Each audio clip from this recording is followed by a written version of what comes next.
அஸ்ஸலாமு அலைக்கும், வணக்கம். ஸோ நான் ஆஃப்ரித் சார். ஸோ இந்த வீடியோவில் நான் போட்டிருக்கிற விஷயத்தை பாருங்க பிள்ளையால், how to face term exams. So ஒரு ஏ லெவல் படிக்கிற ஒரு 2028 பேட்ச் பிள்ளையா இருக்கட்டும், அல்லது 2027 பேட்ச் பிள்ளையா இருக்கட்டும். ஸோ இவங்களுக்கு இந்த நவம்பர் மாதம் இறுதியில் இவங்களுக்கு டேர்ம் 4, இவங்க இதுக்கு பிறகு சந்திக்கிறது பிள்ளையால் டேர்ம் 4 பேப்பரை சந்திப்பாங்க. அதுக்கு பிறகு டேர்ம் 5 பேப்பரை சந்திப்பாங்க. அதுக்கு பிறகு டேர்ம் 6 பேப்பரை சந்திப்பாங்க. இவங்க 28 காராக்கள் டேர்ம் 1 சந்திப்பாங்க. இவங்க டேர்ம் 4 சந்திக்கிற டைம்ல இவங்க டேர்ம் 1 சந்திப்பாங்க. அந்த டைம் கேப்ல இவங்க டேர்ம் 5 சந்திக்கிற கேப்ல இவங்க டேர்ம் 2 பேப்பரை சந்திப்பாங்க. இவங்க டேர்ம் 6 சந்திக்கிற டைம்ல இவங்க டேர்ம் 3 பேப்பரை சந்திப்பாங்க. ஸோ இந்த ஏ லெவல் ஜேர்னியில நிறைய பேர் காணாம போறதும், நிறைய பேர் விடுற ஒரு மிஸ்டேக்கை நான் சொல்லி வரேன், கேட்டுக்கொள்ளும். நான் நேரடி வகுப்புல இருந்து நான் ஆன்லைன் வகுப்புக்கு வந்த டைம்ல, வகுப்புகளுக்கு நான் இப்ப ஃபேஸ் பண்ண டைம்ல நான் சந்திச்ச ஆகவும் மிக பெரிய ஒரு இஷ்யூ என்னன்னு சொன்னா, யாருமே டேர்ம் பேப்பர் செய்யறதில்ல. ஸோ கவனமா கேட்டுக்கொள்ளுங்க பிள்ளையாள், யாருமே டேர்ம் பேப்பர் செய்யறதில்லை. இப்ப என்ன கையில இருக்கிறது, இன்னும் இருக்கிறது ஃபர்ஸ்ட் டேர்ம் பேப்பர் ஒரு செட், ஃபர்ஸ்ட் டேர்ம் பேப்பர் ஒரு பேனல் ஒரு செட் இருக்குது, சரியா?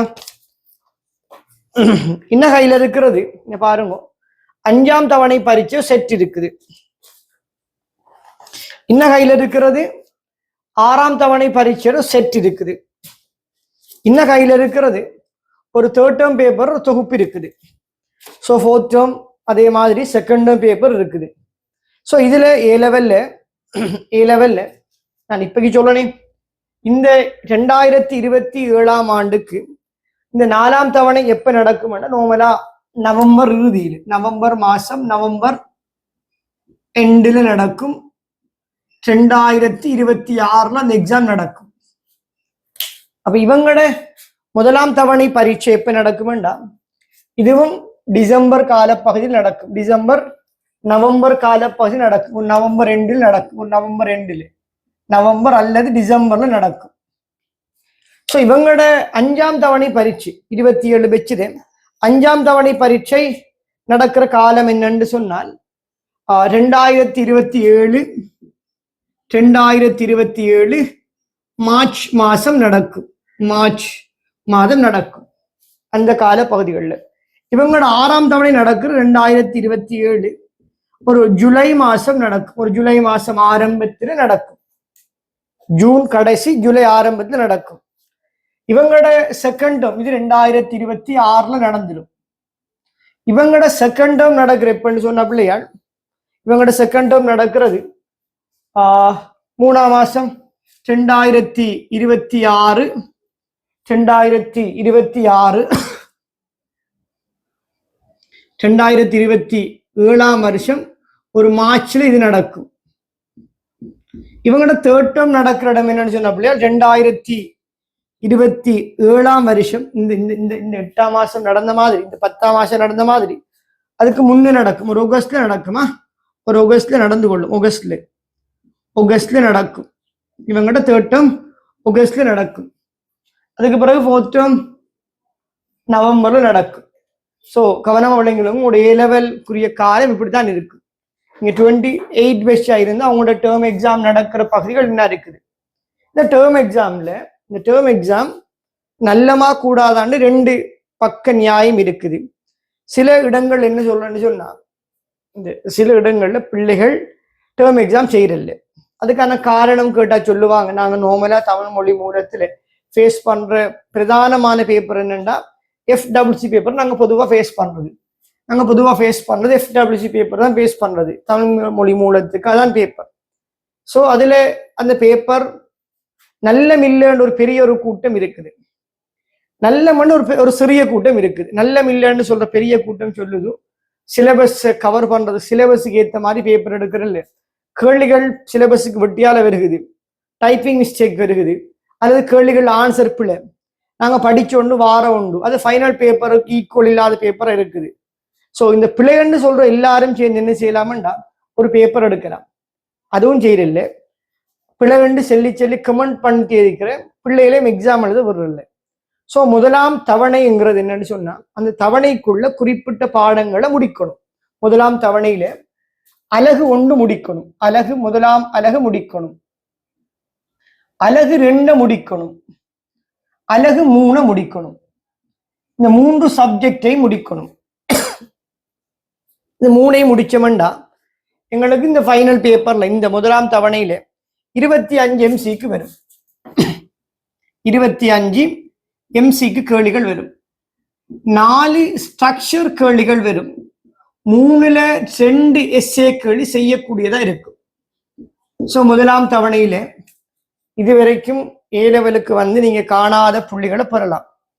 இல்ல ஓ லெவல்ல இருந்து நாங்க நல்ல ஸ்கோர் பண்ண நிறைய பேர் காணாத புள்ளிகளை பெற முடியும். நல்ல மோட்டிவோடு இருக்கிறவன் படிக்கணும்ன்ற ஆசையோடு இருக்கிற நிறைய பேர் அவங்களும் காணாத நிறைய புள்ளிகளை பெறலாம். நான் இதுவரைக்கும் எந்த எக்ஸ்பீரியன்ஸ்ல நான் முதலாம் தவணையில நான் இதுவரை காலம் படிப்பிச்சதுல டேர்ம் 1ல கெமிஸ்ட்ரியில் நாங்கள் அடிச்ச ஹையஸ்ட் எத்தனைன்னு சொன்னால் 98. இப்போ அவரு அந்த ஹையஸ்ட் எடுத்தவர் 2018 வருஷ பேட்ச் எங்களோட ஒலிவில் சவுத் ஈஸ்டர்ன் யூனிவர்சிட்டியில லெக்சரா இருக்கார் இன்ஜினியர் அஃப்கர் அலி. அவர் எடுத்த புள்ளி 98 புள்ளி. 2018 பேட்ச்ல லெக்சரா இருக்கிறவர் எடுத்த புள்ளி 98 புள்ளி. ஆனா செகண்ட் மார்க்ஸ் எனக்கு இப்ப ஞாபகம் இருக்கு, அசீமன் ஒருத்தர் எடுத்தார். சரிதானே? என்னன்னா நான் படிப்பிக்க வந்த காலங்கள்ல நிறைய ஒரு குறைவான புள்ளிகள் பெற்று ஒரு பெரிய ஒரு வீச்சு எடுத்துச்சு. எங்களோட செகண்ட் டேர்ம்ல நாங்க கண்ட ஹையஸ்ட் என்னன்னு சொன்ன பிள்ளைகள் ஹையஸ்ட் ஒரு 91.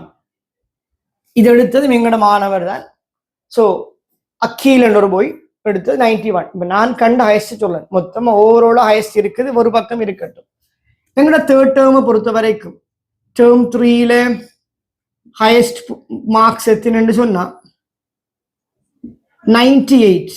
இந்த மார்க்ஸ் எடுத்தவரும் 2024 பேட்ச்ல புலனார்வ கதிர்வள ஸ்கூல்ல படிச்ச இப்ப கலம் யூனிவர்சிட்டியில முதலாம் வருட மாணவர் இருக்கிற டாக்டர் அஸ்ரீ என்கிறவர் தான் இந்த புள்ளியை எடுத்தா 98. அதுக்கு பிறகு டேர்ம் 4, டேர்ம் 5, டேர்ம் 6 ஒவ்வொரு தவணையா வந்துச்சு. ஸோ இந்த நடக்கிற விஷயம் என்னன்னு சொன்னா ஒவ்வொரு தவணையிலையும் நோமலாக இந்த இடங்கள்ல இந்த டேர்ம் 6 நிறைய பாடசாலைகள்ல இந்த டேர்ம் 6 பரீட்சைகளை திருத்தரல. சரியா? நிறைய இடத்துல இந்த டேர்ம் 6 பரீட்சையை திருத்தரல. இந்த டேர்ம் பேப்பர்ல நடக்கிற சில குளறுபடிகளை சொல்ல கேளுங்க. சிலபஸை முடிக்கிறல்ல. இந்த முதலாம் அலகு, 2ஆம் அலகு, 3ஆம் அலகு முடிக்காம பேப்பர் என்ன செய்யணும் எடுத்துட்டு நீங்க உங்களுக்கு படிச்ச வரைக்கும் செய்யுங்க. நாங்க ஃபுல் மார்க்ஸ் தாரோம்னு சொல்லி படிச்ச வரைக்கும் பிள்ளைகளை பேப்பரை செய்ய வச்சுட்டு புள்ளிகளை கொடுக்குறோம். எல்லாருக்கும் கெமிஸ்ட்ரியில முதலாம் அலகும் 2ஆம் அலகும் ஓடக்கூடிய பாடம். அப்ப அதை செய்யும் எல்லாரும். ஆனா 3ஆம் அலகு செய்ய முடியாத பாடம், கொஞ்சம் கடினமான பாடம். அப்ப படிச்ச வரைக்கும் செய்யுங்க நாங்க மார்க்ஸ் தாரோம்னு சொல்லி யாரை ஏமாத்துற? பிள்ளைகளை ஏமாத்துப்படுறது.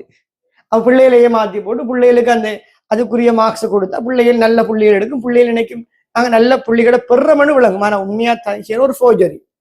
2ஆம் யூனிட்ல 2ஆம் தவணையில 1+2+3 முதலாம் 2ஆம் அலகோட கேசஸ் என்ற பாடமும் எனர்ஜெட்டிக்ஸ் என்ற பாடத்தோட சேர்த்து இன்ஆர்கானிக் என்ற பாடமும் சேர்ந்துதான் நம்மளோட பரீட்சைக்கு வரும். அநேகமாக முழு இலங்கையில் இருக்கிற எல்லாருக்கும் தெரியும் இந்த 2ஆம் தவணை பரீட்சைக்கு யாரும் இன்ஆர்கானிக் என்ற பாடத்தை முடிக்கிறதில்லை. யாருமே முடிக்கிறதில்லை. ஆனா என்ன செய்யறது? ஃப்ரீ மார்க்ஸ் கொடுத்தோம்னு சொன்னா ஃப்ரீ மார்க்ஸ் கொடுத்தோம்னா பிள்ளைக்கு திரும்ப நாங்க பிள்ளைய மாத்தி கொள்றோம். 3ஆம் தவணைக்கும் அதே விஷயம் நடக்குது. இந்த முதலாம் அலகிலிருந்து 6ஆம் அலகோட சேர்த்து 7, 8, 9, 10 சேர்த்து பிள்ளையால் ஓர்கானிக் என்ற பாடம் வரை நடக்கும்.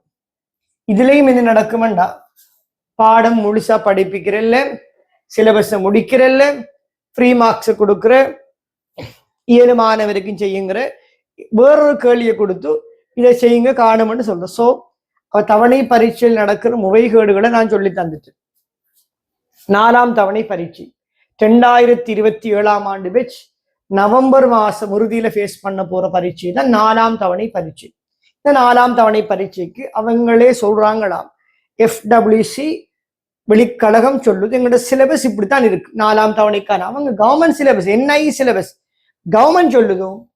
1ஆம் அலகிலிருந்து டேர்ம் 3க்கு 10ஆம் அலகு வந்தத்தோடு கைனட்டிக்ஸ் என்ற பாடத்தோடு கெமிக்கல் ஈக்குலிபிரியம் ரசாயன சமநிலை என்ற பாடத்தோடு சேர்த்து நாங்க அயன் சமநிலையில TH என்ற ஒரு பகுதியை ஆரம்பிச்சு கொள்ளுவோம்.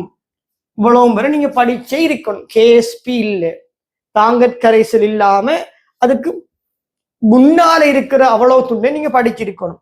நாங்க அதுக்குள்ளதான் கேள்வி கேட்போம். சோ இந்த 3 தவணையில இங்க பிள்ளையாள் 25 MCQ, இதுல 4 ஸ்ட்ரக்சர்,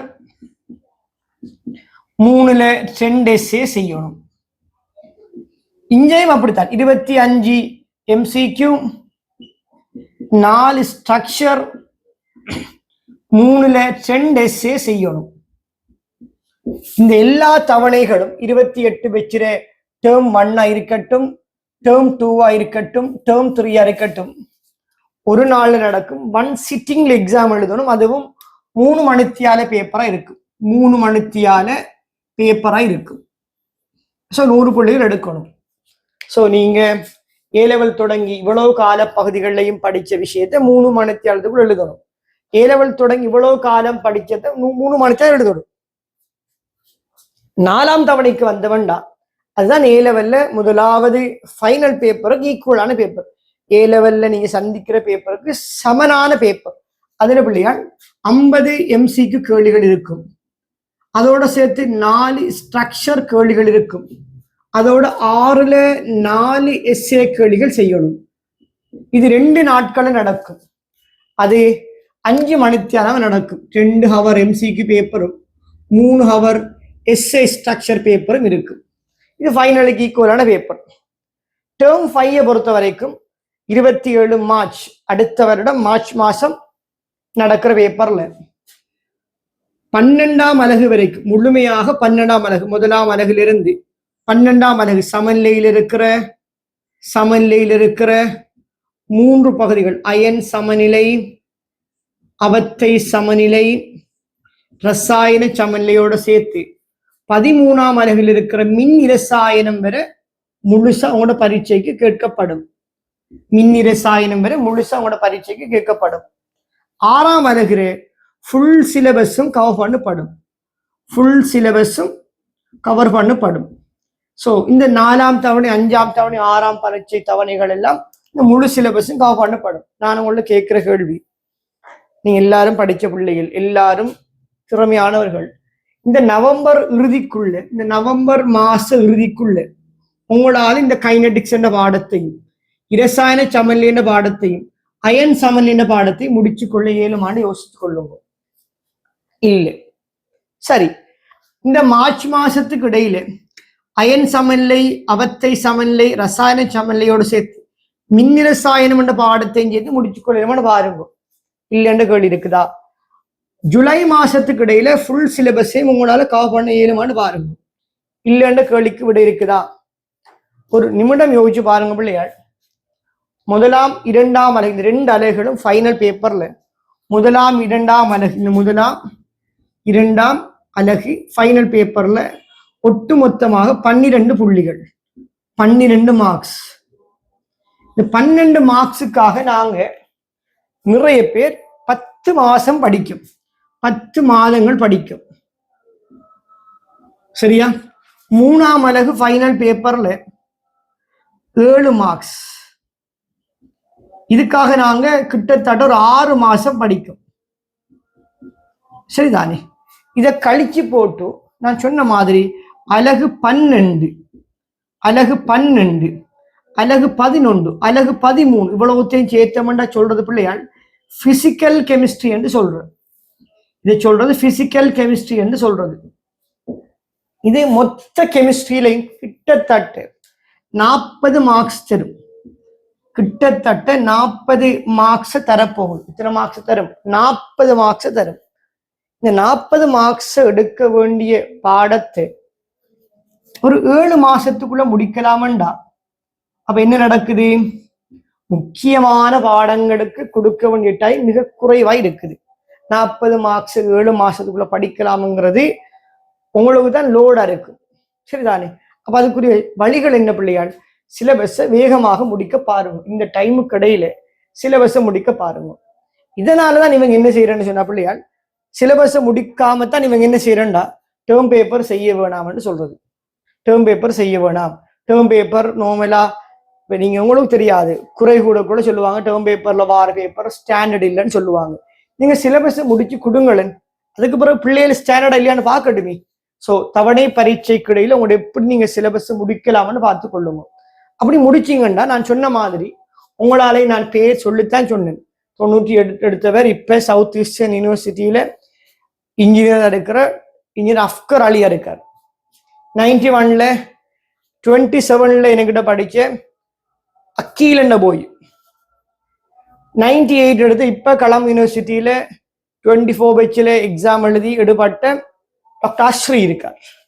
இந்த பரீட்சைகள்ல நாங்க அவ்வளவு பெருசான மார்க்ஸ், அதாவது 90+ புள்ளிகளை நாங்க கண்டதில்லை.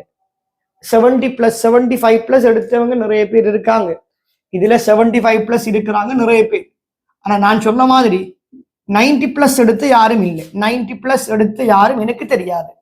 ஸோ டேர்ம் பேப்பர்ல 100 புள்ளிகளுக்கு 75, 80, 90 புள்ளிகளை பெற வேணுமெண்டா முதலாவது நாங்க செய்ய வேண்டியது தவணை பரீட்சைகளுக்கு சிலபஸை முடிக்கணும். நம்பர் 1, சிலபஸை முடிச்சிட்டீங்களான்னு யோசிங்க. முடிக்காட்டி சிலபஸை முடிக்கிற வழிகளை பார்த்து கொள்ளுங்க. 2028ஆம் ஆண்டு பெச்சாக்கள் அவங்களுக்கு நான் ஒரு விஷயம் சொல்ல கேளுங்க பிள்ளையால். நான் இருக்கிறது என்ற கெமிக்கல் கல்குலேஷன் புத்தகங்கள். ஸோ நீங்க இந்த வகுப்புகள் ஃப்ரீயா நடக்குது, அந்த வகுப்பில் இணைஞ்சு கொள்ள முடியும். இந்த புத்தகத்தை நீங்க முழுமையாக செய்து கொண்டாலே போதும். முழுமையாக இந்த புத்தகத்தை செய்தாலே போதும். உங்களுக்கு ஃபைனல் உங்களோட டேர்ம் பேப்பர்ல உங்களுக்கு 90+ புள்ளிகளை எடுக்கிறதுக்கு நான் ஒரு ஆப்பர்ச்சுனிட்டி கிரியேட் பண்ணி தரேன். இது முழுமையாக ஃப்ரீ. இந்த வீடியோக்கள் முழுமையா ஃப்ரீ. புத்தகத்தை மட்டும் எடுத்து நீங்க பரீட்சை எழுதலாம். முழுமையாக ஃப்ரீ. 27ல எக்ஸாம் எழுத போற 4ஆம் தவணை பரீட்சை எழுத இருக்கிறார்கள். கவனம் விளங்கணும். இதை சொல்ற பிள்ளையாள் 2000 இருந்து 2025 வரைக்குமான பாஸ் பேப்பர் புத்தகம். 26 வரைக்கும் நான் உங்களுக்கு தாரேன். 26 வரைக்கும் உங்களுக்கு தாரேன். சரியா? ஸோ இது பாஸ் பேப்பர் தானே. எந்த பாஸ் பேப்பர்லையும் தமிழ் மீடியத்தில் எந்த பாஸ் பேப்பரும் எம்சிக்யூ மட்டுமே கொண்ட புத்தகம் இல்லை. ஸோ பாஸ் பேப்பர் எடுத்தீங்கன்னா எம்சிக்யூ வரும், ஸ்ட்ரக்சர் வரும், எஸ்ஏ வரும். அதுல எந்த பேப்பர்லையும் 2000 இருந்து 2026 வரைக்கும் எந்த பேப்பரும் இல்லை, எம்சிக்யூ இல்லை. 2000+ இதே வேலை தான் செய்யுது. ஸோ ஒரு ஃபைனல் பேப்பருக்கு அழகு ரீதியான தயார்படுத்தல் சரி வர மாட்டா. ஒரு ஃபைனல் பேப்பரை செய்யறதுக்கு ஒரு ஃபைனல் பேப்பர் தான் செய்யணும். ஸோ இந்த புத்தகம் நான் அடிச்ச நோக்கம் என்னன்னு சொன்னா கொஞ்சம் பாருங்க. யாரும் பாஸ் பேப்பர் புத்தகத்தை திரும்ப அடிப்பாங்களா? இலங்கையில் இல்லை. அடிச்ச நோக்கம் என்ன? பிள்ளைகளுக்கு ஃபுல் பேப்பரை செய்யறதுக்கு ஒரு ஒரு பாத் பிரேக், ஒரு பாலமா இருக்கணும். ஒரு ஃபுல் பேப்பரை செய்யணும். இன்னைக்கு இந்த மாசம் முடியக்குள் 2000ஆம் ஆண்டிலிருந்து இப்படிதான் பிள்ளைகள் செய்யுது. 2000ஆம் ஆண்டுல இருக்கிற கேள்விகளை செஞ்சுட்டு வரும். ஒரு 30 கேள்வி செய்யணுமா இருக்கு. அடுத்த மாசம் வரக்கோல திரும்ப அதே பேப்பர் எடுத்தோம்னா மேலதிகம் ஒரு 3-4 கேள்வி செய்யக்கூடியதா இருக்கணும். அப்ப நாங்க ஒவ்வொரு மாசம் போக்குள்ளையும் ஒரு A-level பிள்ளைக்கு ஒரு அப்டேட் இருக்கணும். ரைட், நம்மளால இன்னும் எக்ஸ்ட்ராவா ஒரு மாசம் போக்குள்ள ஒரு 2-3 கேள்வி செய்யக்கூடியதா இருக்கணும். அடுத்த விஷயம், 4ஆம் தவணை பரீட்சை எடுக்கக்கூட இந்த டைம்ல இந்த 3 டேர்ம் பேப்பரை பிரிண்ட் பண்ணி கொள்ளுங்க. என்ற கையில இருக்கிறது 4ஆம் தவணை, 5ஆம் தவணை, 6ஆம் தவணை. ஸோ கவனம், 6ஆம் தவணை பரீட்சையிலையும் நல்லா கேளுங்க. என்ற கையில இருக்கிறது 3 தவணை பரீட்சைகள் என்ற கையில இருக்குது. இங்க பாருங்க, 3 தவணை பரீட்சை என்ற கையில இருக்குது, 3 பேப்பர் இருக்குது. ஸோ ஒரு பிள்ளை நல்லா விளங்கி எடுக்கணும். உனக்கு ஏதான் தேவைண்டா 4ஆம் தவணை பரீட்சையில வார ஒரு பிள்ளை எடுக்கணும்டா 4ஆம் தவணை ஜெனரல் கெமிஸ்ட்ரி கேள்வி ஒரு 7-8 வரும். அப்ப 4ஆம் தவணை பேப்பரை செய்யாம 6ஆம் தவணையில வார ஜெனரல் கெமிஸ்ட்ரி பேப்பரை செய்து கொள்ளுங்க. ஏன்? அது நல்ல ஸ்டாண்டர்டான கேள்வியா இருக்கும். 4ஆம் தவணை ஆட்கள் யூனிட் 2 2ஆம் அலகு கேள்வியே 4ஆம் அலகு பேப்பரை செய்யாம 6ஆம் அலகுல வந்து 2ஆம் அலகு 2ஆம் தவணை பேப்பர் எப்பயும் ஒரு ஃபைனல் பேப்பர் ஸ்டாண்டர்டுக்கு ஏற்ற மாதிரி கேள்விகள் 6ஆம் தவணையில் இருக்கு. அதை செய்து கொள்ளுங்க. 2வது விஷயம், இந்த பாஸ் பேப்பரை முழுமையாக முடிச்சு கொள்ளுங்க. எப்பயும் கேள்வி முதலாவது ப்ரிஃபரன்ஸ் ப்ரொஃபஸர் இருக்கிறதா. ப்ரொஃபஸர் என்ன செய்வாருண்டா, அவருக்கும் ஏ லெவலுக்கும் எந்த விதமான தொடரும் இல்லை. அவர் ஏ லெவல் ஆட்களுக்கு படிப்பிச்சு கொடுத்திருக்கவே மாட்டார். அவர் என்ன செய்து கொள்ளுவாருண்டா, ரைட் ஃபைனல் பேப்பர் எடுக்கணும்டா ஒரு பாஸ் பேப்பர் வாங்கி எடுப்பார். இதான் நடக்கிற கதை. சிம்பிளா சொல்லணும். பாஸ் பேப்பர் எடுத்து அந்த பாஸ் பேப்பர்ல கேள்விகளை பார்ப்பார். பார்த்துட்டு அதே மாதிரி அதற்கு இணையான கேள்விகளை தூக்கி போடுவார். அதே கேள்விகளை போடலாம், அதற்கு இணையான கேள்வியை போடலாம். ஸோ ப்ரொஃபஸர் எங்கிருந்து கேள்வி எடுக்கார்? பாஸ் பேப்பர்ல இருந்து. ஸோ நாங்க அதை முழுமையாக படிச்சோம்னாலே போதும் தானே. நாங்க என்ன செய்யறோம்டா, எங்களுக்கு ப்ரொஃபஸரை தெரியும், அது உண்மையா பொய்யான கதை, சரிதான். எல்லாருக்கும் ரோசா சார் தெரியும், எல்லா சாருக்கும் கலிங்க பண்டார சார் தெரியும். கெமிஸ்ட்ரியில பேப்பர் எடுக்கிற எல்லா சாருக்கும் கெமிஸ்ட்ரியில பேப்பர் எடுக்கிற சார் மாதிரி தெரிஞ்சிருக்க சான்ஸ் இருக்குது. ஆள தெரிஞ்சு என்ன, அவர் என்ன கேள்வின்னு எடுக்கிறார், அவர் பாஸ் பேப்பர்ல இருந்து கேள்வி எடுக்காருண்டா. அப்ப அதுக்குரிய தயார்படுத்தல செய்து கொள்ளுங்க. நிறைய பேர் கடைசி நேரங்கள்ல வந்து சார் கடைசி 5 வருஷம் செய்யா, கடைசி 10 வருஷம் செய்யா, 2010 இருந்து தொடங்குயா, எத்தனாம் ஆளு செய்யறது. இப்ப இருந்தே நாங்க சொல்றோம், நீங்க ஆரம்பிக்க இருக்கிறது 2000ஆம் வருஷத்திலிருந்து ஆரம்பிச்சு கொள்ளுங்க. உங்களுக்கு புத்தகங்கள் எடுக்கிறவங்களுக்கும் இந்த புத்தகங்களை நான் மிக சீப்பான பிரைஸில் உங்களுக்கு தந்து கொள்றேன். ஒரு பாஸ் பேப்பர் நோமலான சார்ஜ், ஒரு பாஸ் பேப்பர் நோமலான சார்ஜை விட குறைந்த விலையில் நான் இந்த புத்தகத்தை தந்து கொள்றேன். இந்த மார்க்கெட்டிங்காகவோ புத்தகத்தை விற்கிறதுக்காகவோ இல்லை. இது இந்த ப்ரொஜெக்டில் இருக்கிற எந்த ப்ரொஜெக்ட்ல படிக்கிற மாணவர்களுக்கு நான் கொடுக்குற புத்தகத்தை நான் இப்ப உங்களுக்கும் தந்து போறேன். ஏனென்றா நீங்களும் படிக்கணும், நீங்களும் நல்ல பெறுபேறுகளை பெறணும்ன்ற ஒரு நோக்கத்துல, சரிதானே. ஸோ புத்தகத்தை விற்கிற நோக்கம் எனக்கிட்ட இல்லை. ஸோ எப்படி இருந்தாலும் இந்த ப்ரொஜெக்ட்ல படிக்க இந்த புத்தகத்தை வாங்கி எடுத்துரும். ஆனா நான் உங்களுக்கு தாரது என்னன்னு சொன்னால், நீங்களும் அந்த சுகபோகங்களை அனுபவிச்சு கொள்ளணும். ஒரு தவணை பரீட்சையில முழுமையாக புள்ளிகளை பெற வேணுமெண்டா சிலபஸை முடிச்சு கொள்ளுங்க. இவங்க சொல்லுவாங்க, நிறைய பேர் சிலபஸை முடிக்காம விடுவாங்க. சரி, ஏ லெவலில் நடக்கிற அநியாயத்துல பெரிய அநியாயம் என்னண்டா, இந்த பிள்ளைகள் நல்ல மாதிரி இந்த டீச்சர்ஸ் மாதிரி நம்புறது. ஸோ அவங்க சிலபஸை முடிச்சு கொடுக்கவே மாட்டாங்க. சிலபஸை முடிக்கிற கடைசி டைம்ல எக்ஸாம் நெருங்கக்கூட ஒரு டியூட் அடிச்சு கொடுத்து ஹேண்ட் அவுட் அடிச்சு கொடுத்து அதை வாசிச்சு சிலபஸை முடிப்பாங்க. நான் கண்ணால கண்டிருக்கிறேன். அயன் சமன்ல என்ன பாடத்தை வாசிச்சு சிலபஸை முடிச்சவங்க எத்தனை பேர் இருக்காங்க. எலக்ட்ரோ கெமிஸ்ட்ரி என்ன பாடத்துல பாயிண்ட்ஸை கொடுத்து, நான் கொடுத்த நோட்ஸ்ல பாயிண்ட்ஸை கொடுத்து பாடத்தை முடிச்சு எத்தனை பேர் இருக்காங்க. பிள்ளைகளுக்கு தெரியாதானே, பிள்ளைகளுக்கு தெரியாது. சிலபஸ் நோக்கம் தெரியாது. சிலபஸ்ல எதுல கூட கேள்விகள் கேட்கும்னு தெரியாது. எலக்ட்ரோ கெமிஸ்ட்ரிங்கிறது எம்சிக்கு மட்டும் இல்லை, ஒரு முழு எஸ்ஸே வரும். அயன் சமன்ல இந்த முறை ஸ்ட்ரக்சர்ல வந்துட்டு இவங்க சொல்ற அயன் சமன்ல செய்ய வேண்டாம், அது கஷ்டமான பாடம், அதை ஒமிட் பண்ணுங்க. ஹூ நோஸ், ஸ்ட்ரக்சர்ல போட்டு அதை கட்டாயம் செய்யணுமே. அவத்தை சமன்ல ஸ்ட்ரக்சர்ல போட்டா கட்டாயம் செய்யணுமே. ஸோ முதலாவது சிலபஸை விளங்கிடுங்க. இவ்வளவுதான் சிலபஸ். இங்க பாருங்க, இந்த புத்தகத்துல முன்னுக்கு இருக்கு, இந்த அட்டை படத்துல முன்னுக்கு இருக்குது சிலபஸ்ங்கிறது. இவ்வளவுதான் சிலபஸ். இந்த சிலபஸை முழுமையாக முடிக்கிற வழியை பார்த்து கொள்ளுங்க. இந்த பிள்ளைகளுக்கு ஏ லெவல்ல எல்லா டீச்சரும் ஃப்ரீயா கொடுக்கணும்னு அட்வைஸ். 2வது மார்க்கெட்டிங், சரியா. நான் இந்த நேரடி வகுப்புகள்ல இருந்து ஆன்லைனுக்கு வரக்கூட வியந்து பார்த்த ஒரு விஷயம் என்னன்னு சொன்னா, பிள்ளைகளுக்கிட்ட சப்ஜெக்ட் வைஸான நாலேஜ் கடும் குறைவு. ஆனா டீச்சர் மாற பத்தி கதைச்சா ஒரு பெரிய சண்டையே வருகுது, ஒரு பிரளயமே வருகுது. ஸோ தவணை பரீட்சைகளுக்கு தயாராகிற எல்லாரும் ஒரு தவணை பரீட்சையை ஃபேஸ் பண்ணாம ஃபைனல் எக்ஸாம் நேரடியாக எழுதி எடுக்கிறங்கிறது 1-2 கேஸ் வரும். நீங்க ரயாரான பீஸ், அதாவது ஒரு ஒரு ஒரு முரண்பாட்டை வச்சுக்கு நீங்க தியரியை விளங்கப்படுத்த இயலாது. விளங்குதா? ஏதாவது ஒரு பெச்சில் ஏதாவது ஒரு பிள்ளை டேர்ம் எக்ஸாம் எழுதாம பிரைவேட்டா படிச்சு ஏ லெவல் எடுபட்டு இருக்கும், 3A போயிருக்கு. அவரை வச்சு நீங்க விளங்கப்படுத்தல. ஒரு நாளும் முரண்பாட்டை வச்சு தியரி விளங்கப்படுத்துறதில்லை. வளமையாக செய்யற ப்ரோசஸ் தான் நாங்க போகணும். ஸோ முதலாம் தவணையில அதிகமான புள்ளிகளை பெற வேணுமா, முதல் 2 அலகோடு சேர்த்து கல்குலேஷன் பாடத்தை முழுமையா முடிச்சு கொள்ளுங்க. உங்களுக்கு முடிக்க டைம் இல்லையா, நான் அதுக்கு தான் சொல்ல பிள்ளைகள் தம்பி இன்னொரு விஷயம் சொல்ல கேளுங்க. 27ஆம் ஆண்டு எக்ஸாம் எழுத போற இந்த புதுசா இந்த ஏ லெவல் 10 விளக்கம் சொல்ல கேளுங்க. 2027 ஆகஸ்ட் மாசம் உங்களுக்கு எக்ஸாம் நடக்கும். இதான் ஃபைனல் எக்ஸாம் நடக்கும். இந்த ஃபைனல் எக்ஸாமை யார் யார் ஃபேஸ் பண்ணுவான்னு நீங்க ஒரு சொல்லுங்க பார்ப்போம். ஃபேஸ் பண்ணுங்க யாருன்னு சொல்லுங்க பார்ப்போம். இந்த பேப்பரை 2027ஆம் ஆண்டு பேஜ் ஃபேஸ் பண்ணுவார், 2026ஆம் ஆண்டு பேஜ் ஃபேஸ் பண்ணுவார், 2025 பேஜ் ஃபேஸ் பண்ணுவார், சில 2024 பேச்சாக்களும் ஃபேஸ் பண்ணுவாங்க, சில இடங்களில் 2028ஆம் ஆண்டு பேச்சும் ஃபேஸ் பண்ணுவாங்க. ஒரே பேப்பரை இப்படி வித்தியாசமான 5 வித்தியாசமான பெச்சாக்கள் ஃபேஸ் பண்ண போறாங்க. இவங்க ஒரு ஷையை விட்ரோ பண்ணிக்கு வந்தாக்கள், இவங்க ஒரு ஷையை எடுக்காம ஓ லெவல் படிக்காம ஏ லெவல் படிச்சாக்கள்.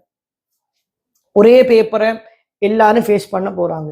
அப்ப எவ்வளவு தேடல் இருக்கும். அப்ப நாங்க செய்ய வேண்டிய முக்கியமான வேலை என்னன்னு சொன்னா, இந்த முதலாம் தவணை பரீட்சையில 28 பெச்சாக்கள், 6ஆம் தவணை பரீட்சையில வந்த கல்குலேஷன் கேள்வி உங்களுக்கு செய்யலும் இருக்கணும். முதலாம் தவணை பரீட்சை எழுதுறாக்கள் 5ஆம் தவணையில வந்த முதலாம் அலகுகளையும் செய்யலும் இருக்கணும்.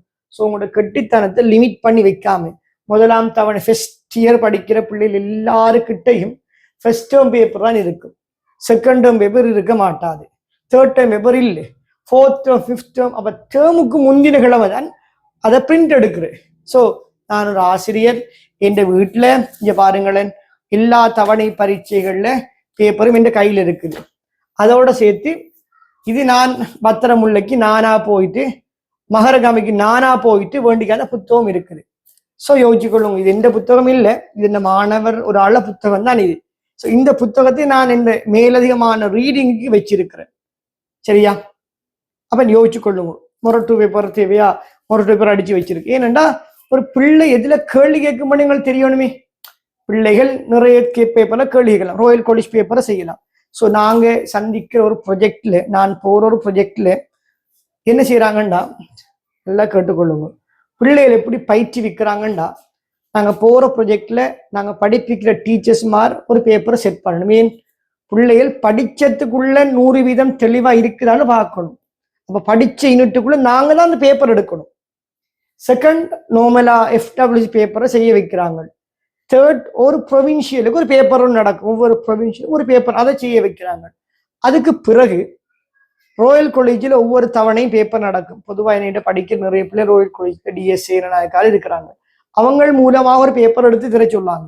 அதை அவங்க எடுத்து அந்த பேப்பர்ல இருக்கிற கேள்விகளை கொஞ்சம் எங்களுக்கு ஏற்ற மாதிரி, நாங்க படிச்சதுக்கு ஏற்ற மாதிரி கேள்விகளை கட் பண்ணி காப்பி பண்ணி பேஸ்ட் பண்ணி ஒரு பேப்பர் ஒன்று தயாரித்து தர சொல்லாங்க. ஸோ பாருங்களேன், ஒவ்வொரு தவணையிலையும் ஒரு பிள்ளை 4-5 எக்ஸாம் ஃபேஸ் பண்ணுது.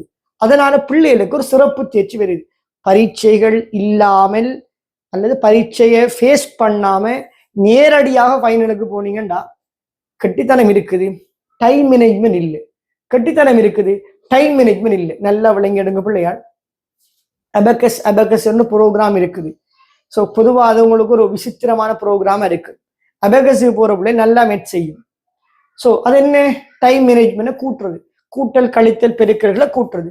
ஸோ உங்களோட தவணை பரீட்சையில என்ற புள்ளியை பெற வேணுமெண்டா நீங்க செய்யக்கூடிய வேலை என்ன, தவணை பரீட்சைக்குரிய சிலபஸை நாங்க பின்பற்றி கொள்றது. ஸோ இந்த வீடியோ முழுமையாக பார்க்குறவங்க ஏதாவது கைடன்ஸ், ஏதாவது ஐடியா தேவைன்னு சொன்னா ஏன்னு நம்பர் நீங்க கண்டெக்ட் பண்ணி கொள்ளுங்க, 97676111. ஸோ நேரடியான கேளுங்க, என்ன செய்யலாம்னு கேளுங்க. ஏனெண்டா என்கிட்ட படிக்கிற, என்னோட ஆன்லைன்ல வர நிறைய பிள்ளைகள்ல நான் பிள்ளைகள் ஒன்று வந்தா நான் அவங்கள்ட்ட டீட்டெயில்ஸ் கேட்பேன். என்ன டீட்டெயில்ஸ் கேட்பேன், அவங்களோட பேர், பெச், பிளேஸ், அவங்களோட ஸ்ட்ரீமோட, உங்களோட NIC காப்பியோட, உங்களோட ஓல்ட் லெவல் ரிசல்ட் சீட்டை அனுப்ப சொல்லுவேன். ஏன் தெரியுமா, நிறைய பிள்ளைகள் வரும், 980 எடுத்த பிள்ளைகள் வரும், ஆனா வழி தெரியாம பிள்ளையான கைடன்ஸுக்கு மேல போகுது. இப்ப நான் சொல்ல பாருங்களேன், உங்களோட கேள்வி கேட்க, இந்த தவணையில நீங்க கன்ஃபிடண்டா சொல்லுங்க பாப்போம், எந்த யூனிட்டுக்கு போறேன் இப்ப இந்த டைம்ல, ஆகஸ்ட் மாசம் 28ஆம் தேதி இந்த கேள்வி கேட்கும் பிள்ளையா, 2026ஆம் வருஷம் ஆகஸ்ட் 28ஆம் தேதி என்ற கேள்வி என்னன்னு சொன்னார். இப்ப நீங்க என்ன யூனிட் படிக்கையில்? சோ துக்கப்படாம கமெண்ட் பண்ணுங்க, உங்களுக்கே விளங்கும். இதுக்கு பிறகு இருக்கிற காலம் சரியாக ஒரு 10 மாசம் டைம் இருக்குது, சரியா ஒரு 12 மாசம் டைம் இருக்குது, ஒரு சரியா 10 மாசம் தான் உண்மைக்கு டைம் இருக்குது. அதுக்கிடையில இவ்வளவு யூனிட்டையும் படிக்கலாமா, வகுப்புக்கு போய் படிக்கலாமான்னு பாருங்க. இவ்வளவு டைம் வேஸ்ட் வரும்னு பாருங்க. எத்தனை தவணை பரீட்சை வரும்? ஒரு தவணை பரீட்சைக்கு ஒரு பாடத்துக்கு 2 நாள் கொடுக்கணும். ஸோ 4ஆம் தவணையில 6 நாள் தவணை பரீட்சைக்கு போய்த்திரும். டேர்முக்கு முந்தின நாள் வகுப்புக்கு போறா படிக்கிறா. அப்ப தவணை பரீட்சை 3 நடந்தா 3 தவணை பரீட்சைக்கும் 18 நாள் போய்த்திரும். மொரட்டு எக்ஸாம் நடக்கும், அதுக்கு 3 தவணை பரீட்சைக்கும் 3 பாடத்துக்கும் 6 நாள் போய்த்திரும். கிட்டத்தட்ட 24 நாள் உங்களுக்கு தவணை பரீட்சை நடக்கும். அதோட மேலதிகம் 6 நாள் உங்களுக்கு ப்ரொவின்சியல் உங்களுக்கு டிஸ்ட்ரிக்ட் எக்ஸாம் நடக்கும். ஸோ அதுக்கு உங்களுக்கு டைம் ஒன்று போய்த்திரும். செல்ஃப் ஸ்டடி டைம் ஒன்று இருக்கும். அப்ப நீங்க போற இந்த ஸ்பீட்ல போனீங்கன்னா உங்களால சிலபஸ் முடிக்கலுமா? நான் திரும்பியும் சொல்லேன், செல்றவர் எங்களுக்கு நல்லது சொல்லாரா கெட்டது சொல்லாரா, செல்றவர் யாரு, அவர் என்ன காரணத்துக்காக இதை கதைக்காரங்கிறத விட்டுட்டு அவர் சொல்ற விஷயம் எங்களுக்கு படுகுதா, அவர் சொல்றது சரி மாறி இருக்குதான்னு பாருங்க. நான் சொல்றது உங்களுக்கு சரி மாறி படுகுதா? நான் ஒரு கொமன் மேன்னு வைங்க, நான் இந்த வகுப்புல உங்களை சேர்க்கல, நான் ஒரு கொமன் மேன், எனக்கும் கெமிஸ்ட்ரிக்கும் தொடர்பு இல்லைன்னு வைங்களேன். நான் சொல்ற மாதிரி உங்களால மிச்சம் இருக்கிற 10 மாசத்துலையும் கைனடிக்ஸை படிச்சு ரசாயன சமநிலை, அயன் சமநிலை, அவத்தை சமநிலை, எலக்ட்ரோ கெமிஸ்ட்ரி, இண்டஸ்ட்ரியல்ங்கிற 44 மார்க்ஸ், கிட்டத்தட்ட 40 marks, industrial chemistry 10 marks, 50 marks. அதுவும் இந்த இந்த இந்த பிசிக்கல் என்ற பாடம், இந்த பிசிக்கல் என்ற பாடம் சமிபாடு அடைய முடியாது. சமிபாடு அடைய முடியாதுன்னு கொஞ்சம் கடினமாக சமிபாடு அடைகிற பாடம். இந்த பாடங்களை உங்களுக்கு இந்த 12 மாதங்களையும் விளங்கி படிச்சு பேப்பர் செஞ்சு கேள்வி செஞ்சு உங்களால கரையேற முடியுமா? இல்லதானே. அப்ப அதுக்கு என்ன செய்யணும்னா ஒரே டைம்ல 2 பாடத்தை படிக்கக்கூடிய அளவுக்கு இருக்கணும். இரசாயன சமநிலை உதாரணமா சனி ஞாயிறு வகுப்புக்கு போறேன் 3 மணித்துல வகுப்புக்கு 2 மணி தான் பஸ்ல போயிட்டு வாரேன். ஸோ குறிப்பிட்ட ஒரு மாதத்துக்கு இடையில அந்த பாடத்தை படிக்க இயலுமான்னு பாருங்க. ஸோ அதுக்கு தான் பிள்ளைகள் எவ்வளவு வழிகள் இருக்குது. ரெக்கார்டிங்ஸ் என்ற வழி இருக்குது. வகுப்புல ஏற்கனவே படிப்பிச்ச வீடியோக்குள்ள உங்களோட சேர்த்து இருக்கலாம். அதை வாங்கி படிக்கிற வேலையை பாருங்க. உங்க டைமை குறைச்சு கொள்ளுங்க. யூஸ் பண்ற டைம் இருக்குதானே, அது எப்பயும் வேஸ்ட் பண்ற டைமை விட கூட இருக்கணும். யூஸ்ட் டைம் என்ன செய்யணும் என்றால் கிரேட்டர் தேன் வேஸ்ட் டைமா இருக்கணும். ஸோ 1ஆம் தவணை பரீட்சையில அதிகூடிய புள்ளிகளை பெறுவதற்கு என்ன வாழ்த்துக்கள். 4ஆம் தவணை பரீட்சையில எப்படியாவது சரி ஏ எடுக்கப்பார், எப்படியாவது சரி ஏ எடுக்கப்பார். ஒரு சேலஞ்ச் பண்ணி வரும். 4ஆம் தவணை பரீட்சையில் 50 எம்சிக்கு வரும், 50 எம்சிக்கு வரும். இந்த இவ்வளவு வருது எக்ஸ்பீரியன்ஸ் சொல்லுவேன்.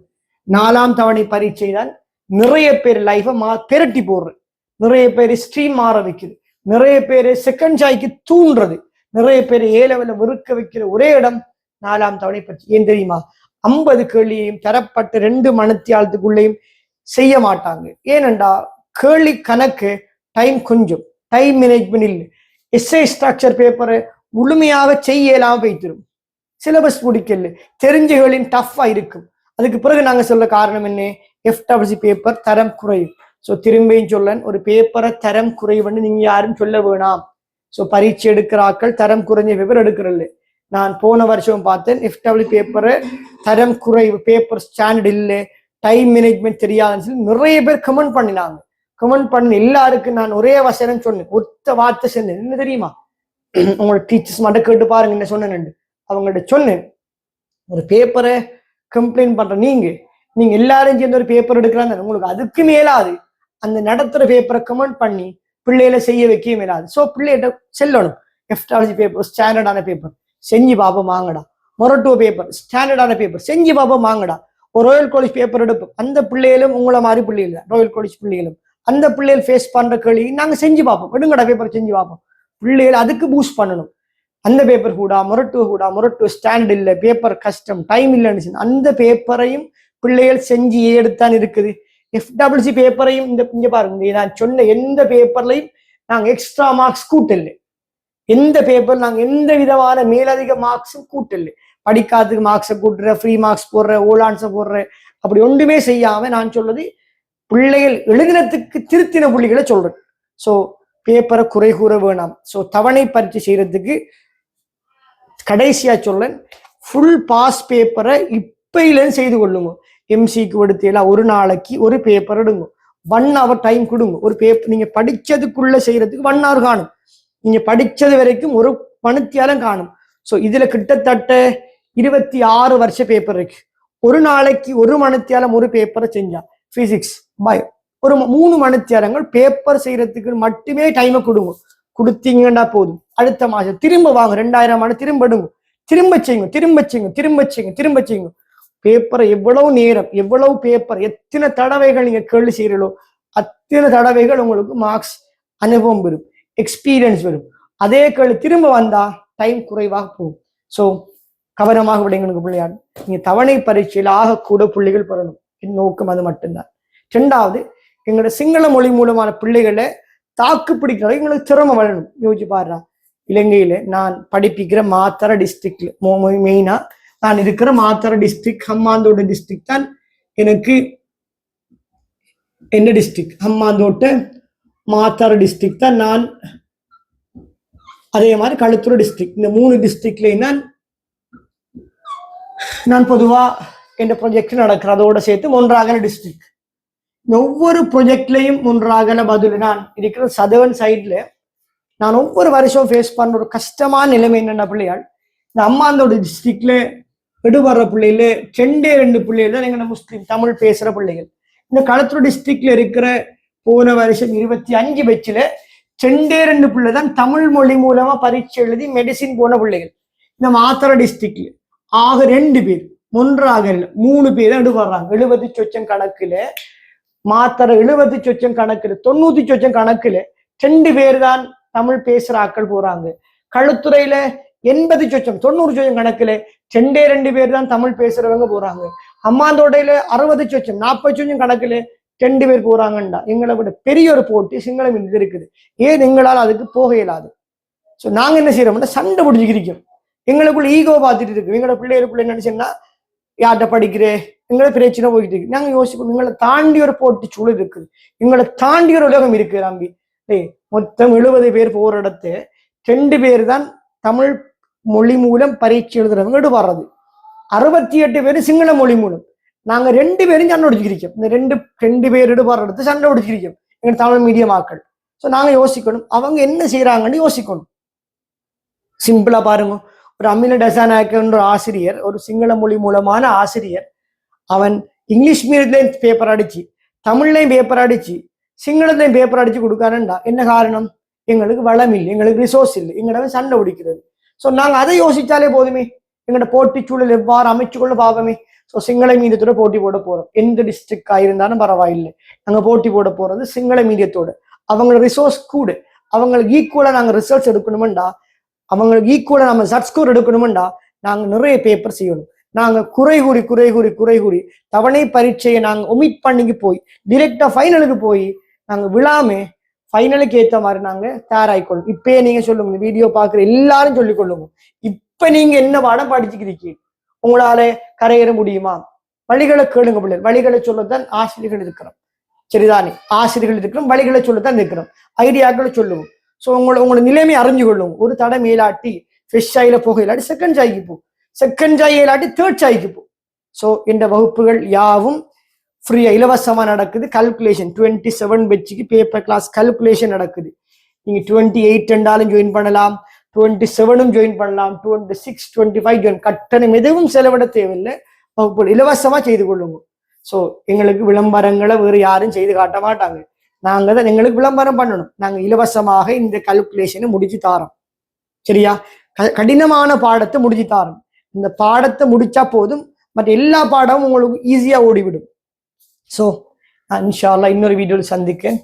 நான் தான் அஃப்ரஸ் சார், சரிதானே? ஸோ இந்த வீடியோ அந்த சேனல், இந்த சேனல் தான். ஸோ வாட்ஸ்அப் மூலமாக அல்லது டெலிகிராம் மூலமாக நீங்க என்ன தொடர்பு கொள்ளலாம். இது என்ன வாட்ஸ்அப் இலக்கம். ஸோ உங்களோட சந்தேகங்களை கேட்டுக்கொள்ளுங்க. சில நேரம் சிலபஸை முடிக்கிறதுக்கு உங்களுக்கு யோசனை வரும், இந்த பாடம் நிறைய பிள்ளைங்க கேட்குறேன், அயன் சமநிலை படிக்க வேணும்னா என்ன பாடம் படிச்சிருக்கணும்? நார்மல் அயன் சமநிலைக்கு வேறு எந்த பாடமும் தேவையில்லை. பொதுவாக உங்களுக்கு அதுக்கு இன்ஆர்கானிக் அறிவு கொஞ்சம் இருக்கணும். ஆனால் அயன் சமநிலை கெமிஸ்ட்ரி மிக முக்கியமான பாடம்.